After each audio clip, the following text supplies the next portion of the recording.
शैतान की लड़ाई चल रही है और एक तरफ शिक्षा की लड़ाई चल रही है। तो आइए आपका रुझान किस तरह है मुझे कमेंट कर जरूर बताएं। और मेरे बीच में सतीश जो शर्मा जी है, इनसे हम खुलकर आज चर्चा करते हैं कि किन मुद्दों को लेकर आपकी जो पार्टी है मैदान में है और उसके क्या परिणाम हो सकते हैं। देखिए, जितने भी जनहितैषी मुद्दे हैं जिससे जनता को लाभ हो सके, देखिए बंदरबाट और लूट ये समाप्त होना चाहिए। जिस तरह से कहते हैं ना कि जितना पैसा अगर कहीं से भी आता है, सरकार से आता है, वो पूरी तरह से जमीन पर खर्च होना चाहिए। मालूम पड़ा सड़क बनी, उसके अगले साल ही पैचवर्क करना पड़ता है। तो ये जो होता है, इस तरह से अनदेखी होती है, वो रुकना चाहिए। दूसरा, विधायक निधि का 100% सही सदुपयोग होना चाहिए।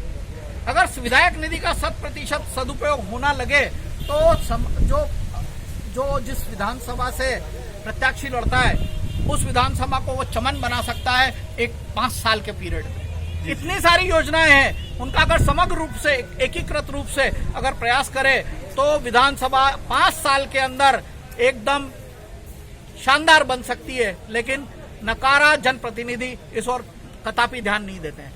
सपाक्स पार्टी ने इस बात का निर्णय लिया है और एक जाबाज प्रत्याशी को सांवेर विधानसभा से उतारा है। पार्टी का जो विशेष मुद्दा है कि एट्रोसिटी एक्ट और आरक्षण का मुद्दा है, लेकिन हमारा कहना है कि इस देश में एक कानून होना चाहिए, जातिगत भिन्नता नहीं होना चाहिए, सबको समान रूप से देखा जाना चाहिए। और शिक्षा, स्वास्थ्य, अभी कोरोना में लोगों को 6-6, 7-7, 8-8 लाख रुपए के बिल थमा दिए गए हैं। डेथ रेट मध्य प्रदेश में सबसे ज्यादा इंदौर के अंदर है, कोरोना पेशेंट सबसे ज्यादा इंदौर में। तो इसका मतलब यहाँ की जो स्वास्थ्य व्यवस्था है वो लच्चर है। प्रशासनिक व्यवस्था जितनी अनुकूल होना चाहिए वैसी अनुकूल व्यवस्था नहीं है, जिसके चलते यहाँ पर परेशानियां सामने और राजनेताओं को अपनी रैलियां करने से भी फुर्सत नहीं है। और आज जो सबसे बड़ा मुद्दा है कि लोगों के रोजगार चले गए हैं, लोगों का व्यापार व्यवसाय खत्म हो गया है, लोगों की नौकरियां चली गई है। ऐसे समय में हम लोग कहते हैं कि हमारे मुख्यमंत्री शिवराज मामा जी संवेदनशील है। मैं कहता हूं कि भांजियों के प्रति आपकी संवेदनाएं कब जागृत होगी, उनके प्रति कब करेंगे। आप बस वालों का टैक्स माफ कर देते हैं, आप शराब वालों के लिए छूट दे देते हैं, लेकिन शिक्षा के लिए आप कब छूट देंगे। ऐसे भी स्कूल हैं जहां पर टॉयलेट नहीं है। आप कहते हो कि अगर आपके पास पैसा नहीं है तो आप सरकारी स्कूल में पढ़ाएं। तो मेरा आग्रह है मामा जी आपसे भी कि आप आपके सारे प्रशासनिक अधिकारियों को कह दो कि आपको कंपलसरी आपके बच्चों को सरकारी स्कूल में पढ़ाना पड़ेगा, तभी सारे सरकारी स्कूलों की व्यवस्थाएं पूरी तरह से बदल जाएगी। और आपको भी, जितने राजनेता हैं उन सबको भी अपने बच्चों को शासकीय स्कूल में पढ़ाना पड़ेगा, शासकीय अस्पतालों में इलाज कराना पड़ेगा, तभी शासकीय स्कूलों की और शासकीय अस्पतालों की स्थिति में सुधार आएगा। जी, चुनाव का दौर चल रहा है और आपने भी कैंडिडेट अपना उतारा है। अभी लोकतंत्र की हत्या हुई है, जो विधायकों की खरीद फरोख्त करके और सत्ता परिवर्तन हुआ है, उस बारे में आप क्या कहना चाहेंगे। देखिए, ये ऐसा निकृष्ट काम किया गया है सत्ता लोभियों ने, ये कदापि बर्दाश्त नहीं करना चाहिए जनता को। और ये दोनों भाजपा और कांग्रेस के दोनों लोगों को हराना चाहिए और एक नए उम्मीदवार को एक नई उम्मीद के साथ में उसे जिताना चाहिए। ऐसा मेरा जनता से आग्रह है। क्यों? क्योंकि ये व्यापार भारतीय जनता पार्टी ने पहली बार नहीं किया है, न कांग्रेस ने इस तरह से कई बार व्यापार किए। तो हमारा ये कहना है कि आप ऐसे कैंडिडेट को जिताएं जो आपकी समस्याएं, आपकी जन समस्याएं, उनका निराकरण करने की ताकत रखता हो। ऐसे कैंडिडेट को आप जिताएं। तो हमने रत्नाकर जी को आपके बीच में एक उम्मीदवार के रूप में प्रस्तुत किया है, आप उन्हें जिताएं। और जो भेदभाव लोगों के बीच में पनप रहा है उसे समाप्त करने का सपाक्स पार्टी प्रयास कर रही है और लगातार इस पर काम करती रहेगी। जी, आपने जो बस मतलब गाड़ी रोकी थी सीएम साहब की एजुकेशन फीस को लेकर, उसका मामला अभी कहां तक पहुंचा। देखिए, अभी एक हम डिबेट में बैठे थे तो बीजेपी के प्रवक्ता ने हमें कहा कि आचार संहिता लगी हुई है। अरे, रोज नए उद्घाटन कर रहे हो, रोज नए नारियल फोड़ रहे हो, उसमें आचार संहिता नहीं लगी हुई है। हाँ, रोज नए नारियल फोड़ने में आचार संहिता नहीं है। और स्कूल के मुद्दे पर फैसला लेने में आपको आचार संहिता कहाँ अड़े आ रही है।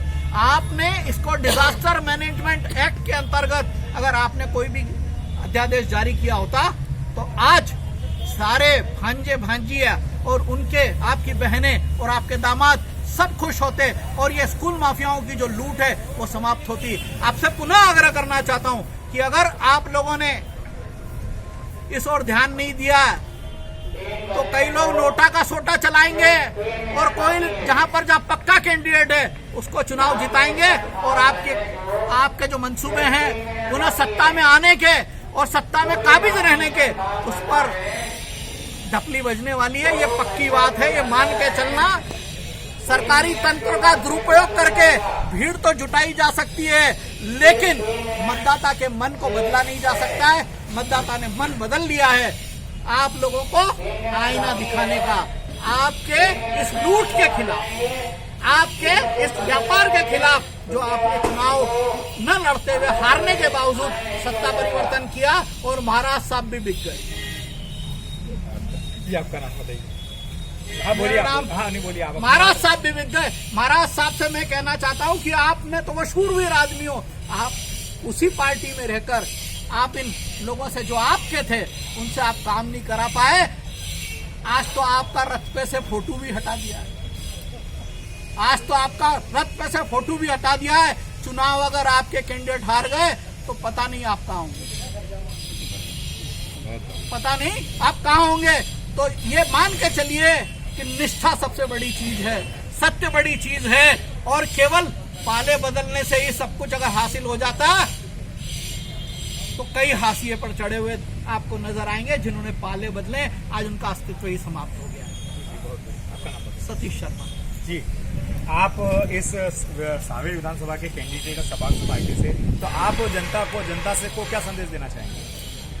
सर मैं यही संदेश देना चाहूँगा, यदि वो मुझे जहाँ तक जिताते हैं तो हमारा जो मेन उद्देश्य है वो उद्देश्य मैं ये कर दूंगा वो कर दूंगा उसका नहीं रहेगा। हमारा मेन उद्देश्य कि किसान भाइयों के लिए सारी योजनाओं का बेनिफिट देना, प्लस जितने बेरोजगार बच्चे हैं, जितने बेरोजगार मेरे भाई और बहन हैं, उनको स्वरोजगार पहुंचाना, ये हमारा मेन उद्देश्य है। और शिक्षा को लेकर आप क्या सोचते हैं कि एजुकेशन व्यवस्था, क्योंकि एक तरफ साधु और शैतान की लड़ाई चल रही है और आप शिक्षा को लेकर मैदान में है, तो आप क्या कहना चाहेंगे? सर शिक्षा का जो आज का जो व्यवसायीकरण हो गया है, मतलब लोगों का आज जितना भी आज शिक्षा नहीं रही, शिक्षा को व्यवसाय धंधा बना दिया गया। तो हमारा मेन है कि एजुकेशन, सरकारी स्कूल को मजबूत कराना और सरकारी स्कूल पे जो लोग टैलेंटेड टीचर्स को और बच्चों को पहुंचाना। ये हमारा। जी आपका नाम बताइए। मेरा नाम संतोष रत्नाकर, उम्मीदवार सपाक्स पार्टी।